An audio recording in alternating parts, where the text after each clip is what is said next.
Olá pessoal, tudo bem? Eu abri aqui essa câmera para a gente conversar um pouco sobre essa PNEE 2020, que é chamada esse decreto, esse recente agora, a respeito das pessoas com deficiências. E eu gostaria de explicar para vocês essa luta das pessoas com deficiência não é uma luta muito simples, não é muito fácil. E nós sabemos que há muitos anos o governo, ou seja, por muitos anos os governos têm feito descaso às pessoas com deficiência. Houve uma época em que existiam escolas especiais, escolas para cegos, escolas para cadeirantes, escolas para pessoas com deficiência intelectual, enfim, e também cegos e surdos.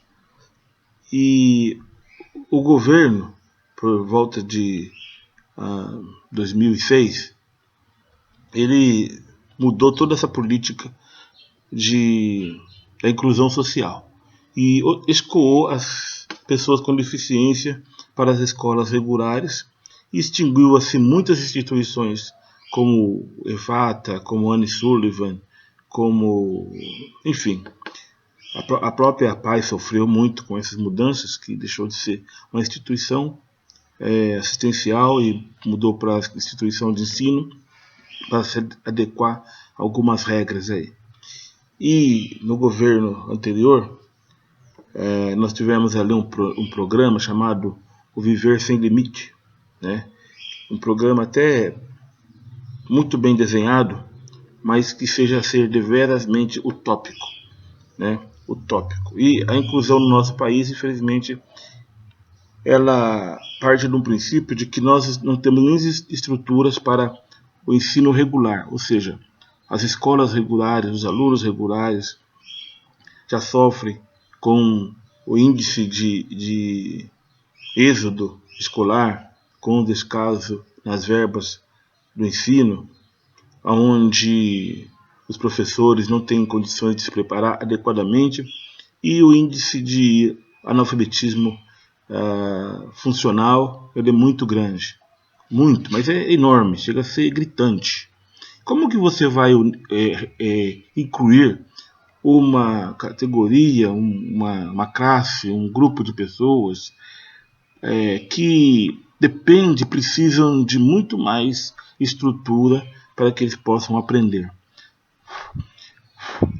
Vamos dar um exemplo, o cego ele precisa de uma escola onde tenha livros em braille, tenham computadores adaptados, toda a estrutura de rampa, de locomoção, para que ele não sofra nenhum tipo de risco. Os surdos precisam dos tradutores, intérpretes e pessoas qualificadas para conseguir passar para cada um deles as matérias. Você não tem um intérprete que é expert em tudo, ele pode até traduzir, interpretar, mas ele não sabe biologia, não sabe química, não sabe física, como se poderia até com uma grande capacidade interpretar e traduzir essas matérias. Quebra-se um galho. E nós temos também que reconhecer que se você vai numa escola, num lugar onde nós temos profissionais como fisioterapeutas, psicólogos, temos fonoaudiólogos, pessoas que estão direcionadas àquele tipo de deficiência. As escolas regulares, elas não reúnem capacidade, estrutura para comportar todos estes profissionais. Inclusive aqui na minha cidade, aqui, nós tínhamos uma casa onde funcionava uma assistência a extra classe às pessoas com deficiência, chamada PAS, né?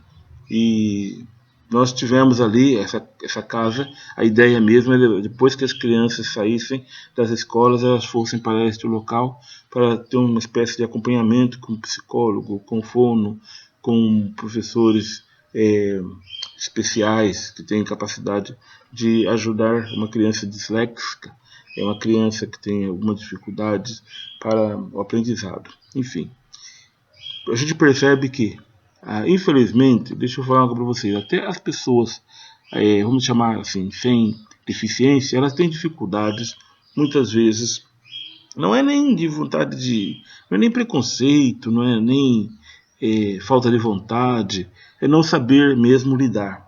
Eu mesmo trabalho com deficiente há 40 anos e cada dia eu aprendo um pouco mais. Uma das coisas que eu aprendi com o cadeirante, a forma que você se refere à cadeira dele, no sentido de tato, de locomoção da sua cadeira.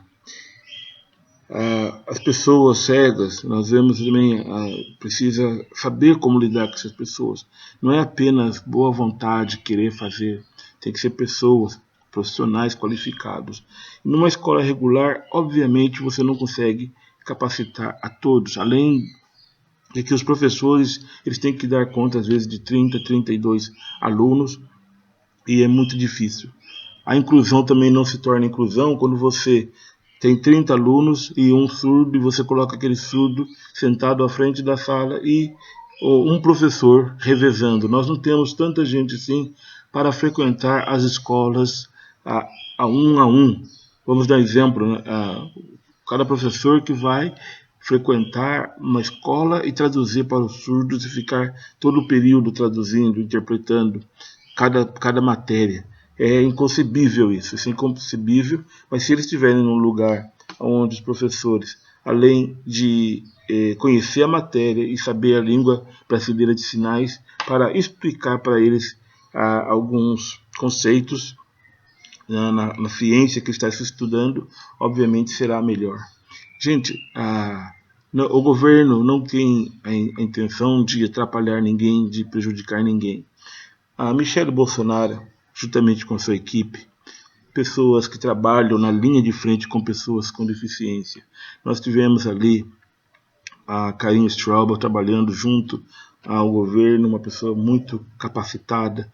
Tivemos o Paulo, e temos ainda o Paulo Vieira, muito capacitado. Temos inúmeras pessoas, até a secretária, a Priscila Gaspar, ela também surda, ela deveria ser a primeira a se opor contra isso, mas não.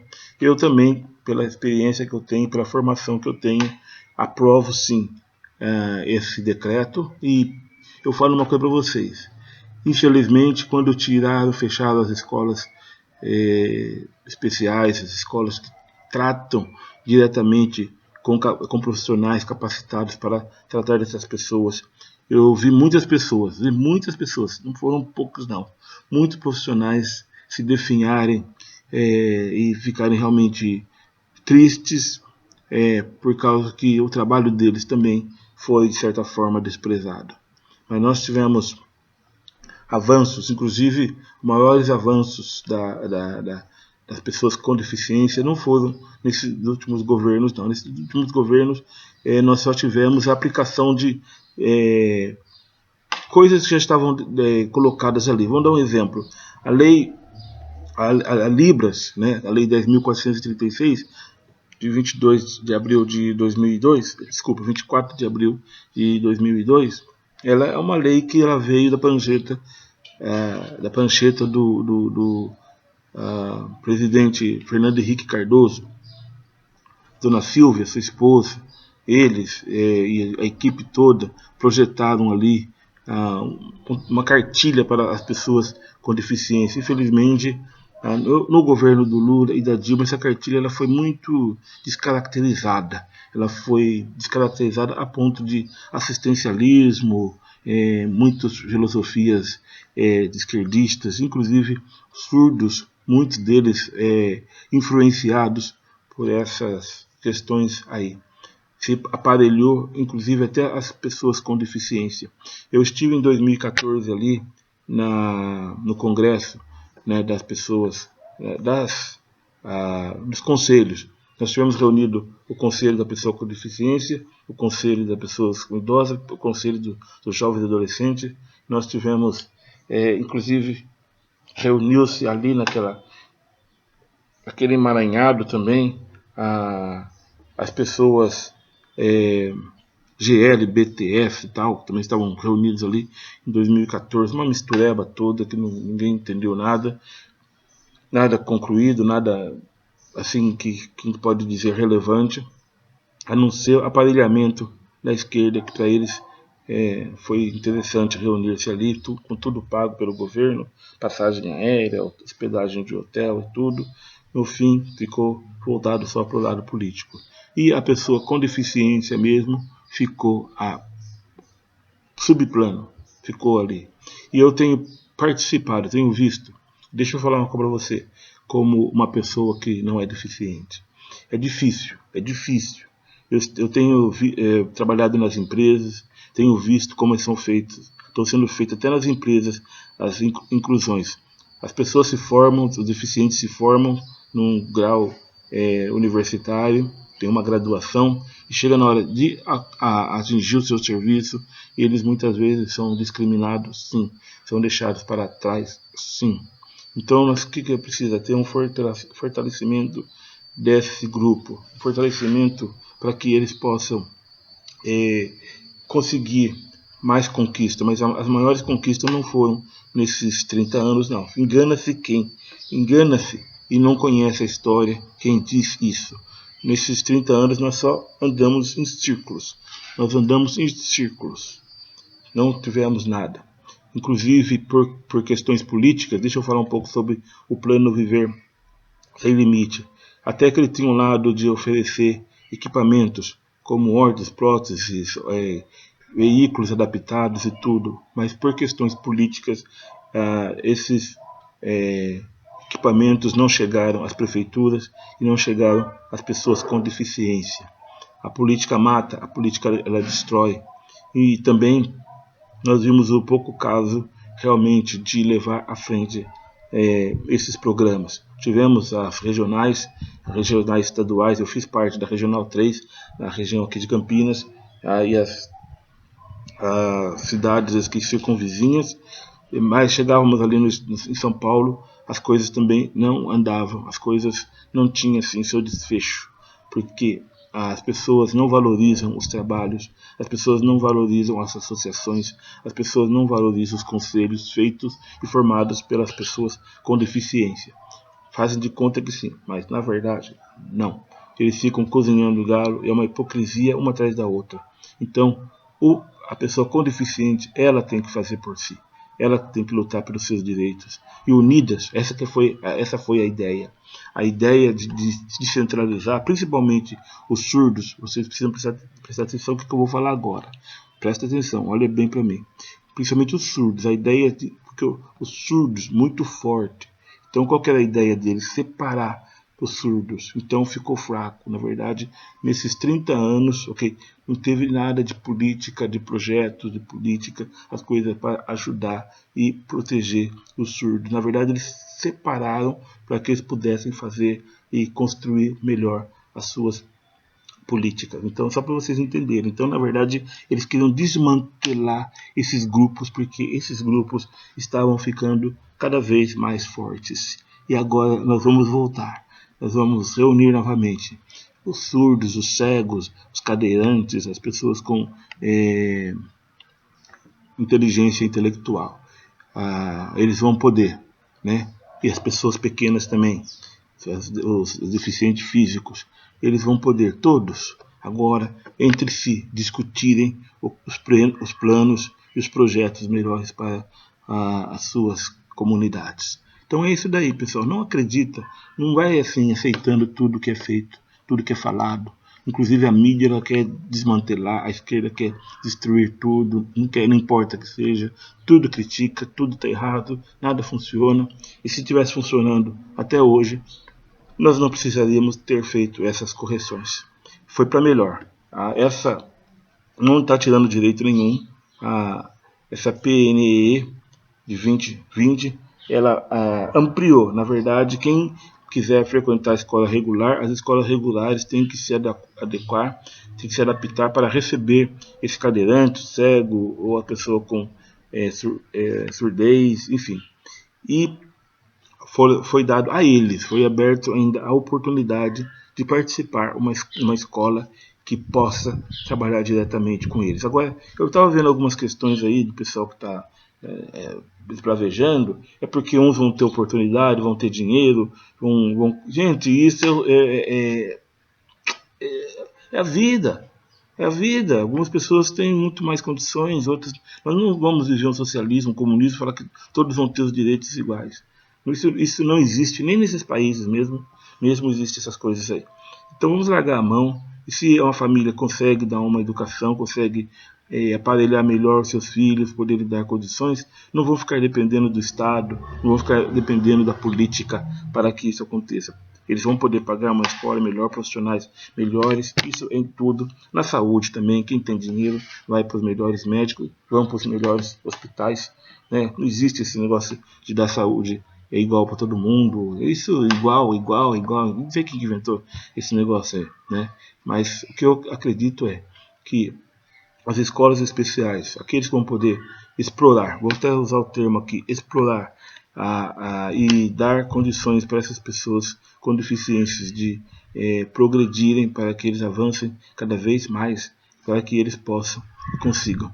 Esse é o que eu falo para vocês. Eu tenho acompanhado a luta das pessoas com deficiência, eu tenho visto que realmente eles não têm tido progresso nenhum, pelo contrário. Muitos deles me disseram assim: Camilo, eu achei que a sociedade estava preparada para nos receber, mas eles, na verdade, não estão. É muita humilhação, é muito descaso, sabe? Eu estou falando para vocês que eu já vi, coisa que eu vi, que eu já ouvi.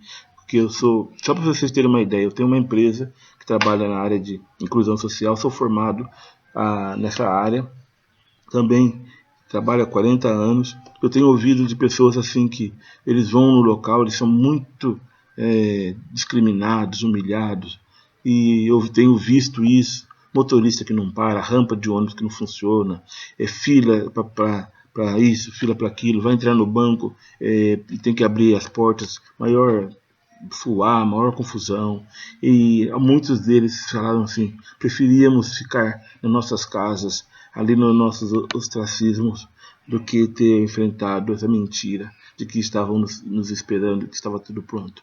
Então, não vamos tirar o que já foi conquistado, a responsabilidade da sociedade de receber essas pessoas, mas vamos dar também a eles o direito de avançar, de, se puder, tiver condições financeiras e tiver condições intelectuais, que eles possam avançar nos seus objetivos maiores, que é conquistar um lugar junto à comunidade e à sociedade, com todos os seus direitos e com os plenos poderes a que eles são merecidos, direitos de vez, voz e também de voto. Um abraço a todos, é o que eu queria dizer. Qualquer coisa, se quiser continuar conversando mais, vou postar essa imagem e vamos assim conversando. Mas estamos juntos com as pessoas com deficiência, estamos juntos. Eu, com 40 anos, doei a minha vida praticamente em prol dessa causa.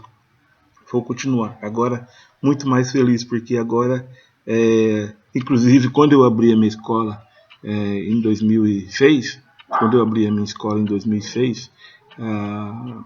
o ano que começaram a se desmantelar praticamente tudo isso daí, foi o ano em que eu preferi continuar, abrir a minha escola e apostar que meu trabalho, com a formação de mais de 1000 intérpretes de Libras e com 4 associações de pessoas com deficiências abertas pelo país e outros projetos aí, eu acredito que eu estou no caminho certo. Um abraço a todos, rumo à vitória, ok? Tudo por nós e nada sem nós. Um abraço. Que Deus abençoe vocês.